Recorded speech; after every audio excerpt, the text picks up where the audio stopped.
ಬೀದರ್ನಲ್ಲಿ ಬೆಳ್ಳಂಬೆಳಿಗ್ಗೆ ಅಕ್ರಮ ದಂಧೆಕೋರರಿಗೆ big shock. ಅಕ್ರಮ ಕೆಂಪು ಕಲ್ಲು ಗಣಿಗಾರಿಕೆ ನಡೆಸಿದಂತ ಅಡ್ಡೆ ಮೇಲೆ ದಾಳಿ ನಡೆಸಲಾಗಿದೆ. ಗಣಿ ಮತ್ತು ಭೂ ವಿಜ್ಞಾನ ಇಲಾಖೆಯ ಹಿರಿಯ ವಿಜ್ಞಾನಿ ವಿಶ್ವನಾಥ್ ನೇತೃತ್ವದಲ್ಲಿ ದಾಳಿ ನಡೆಸಲಾಗಿದೆ. ಇನ್ನು ಬೀದರ್ ತಾಲೂಕಿನ ಮನ್ನಳ್ಳಿ ಗ್ರಾಮದಲ್ಲಿ ನಡೆಸಲಾಗುತ್ತಿದ್ದಂತ ಅಕ್ರಮ ಗಣಿಗಾರಿಕೆ ಬಗ್ಗೆ ಕೆಂಪು ಕಲ್ಲು ಅಡ್ಡೆಯ ಮೇಲೆ ದಾಳಿ ನಡೆಸಲಾಗಿದೆ. ಪಟ್ಟಾ ಜಮೀನಿನಲ್ಲಿ ಅನುಮತಿ ಪಡೆಯದೆ ಅಕ್ರಮ ಕೆಂಪು ಕಲ್ಲು ಗಣಿಗಾರಿಕೆ ನಡೆಸುತ್ತಿದ್ದಂತ ದಂಧೆಕೋರರು ಇನ್ನು ದಾಳಿ ವೇಳೆ ಒಂದು ಟ್ರ್ಯಾಕ್ಟರ್ ಹಾಗೂ 2 ಟೆಲ್ಲರ್ ಯಂತ್ರ ವಶಪಡಿಸಿಕೊಂಡಿದ್ದಾರೆ ಅಧಿಕಾರಿಗಳು. ಕಳೆದ 5 ದಿನಗಳಿಂದ ನಿರಂತರವಾಗಿ ಅಕ್ರಮ ಕೆಂಪು ಕಲ್ಲು ಗಣಿಗಾರಿಕೆ ಅಡ್ಡೆ ಮೇಲೆ ಅಧಿಕಾರಿಗಳು ದಾಳಿಯನ್ನ ನಡೆಸಿದ್ದಾರೆ. ಇನ್ನು 5 ದಿನಗಳಲ್ಲಿ 3 ಲಾರಿ, 6 ಟ್ರ್ಯಾಕ್ಟರ್, 6 ಟೆಲ್ಲರ್ ಯಂತ್ರ ವಶಪಡಿಸಿಕೊಂಡಿದ್ದಾರೆ.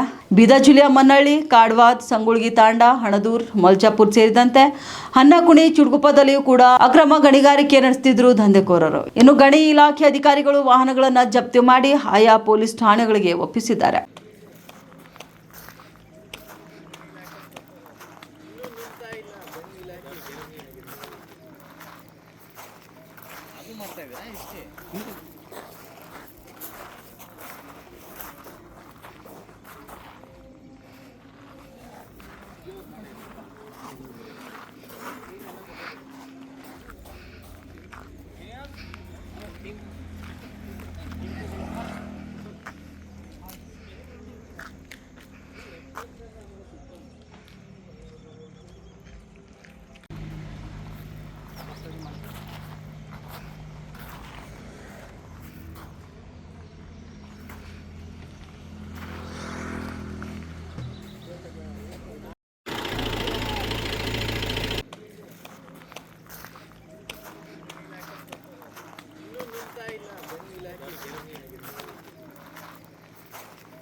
ಅದು ಮಾಡ್ತಾ ಇದ್ದೀರಾ ಇಷ್ಟೇ.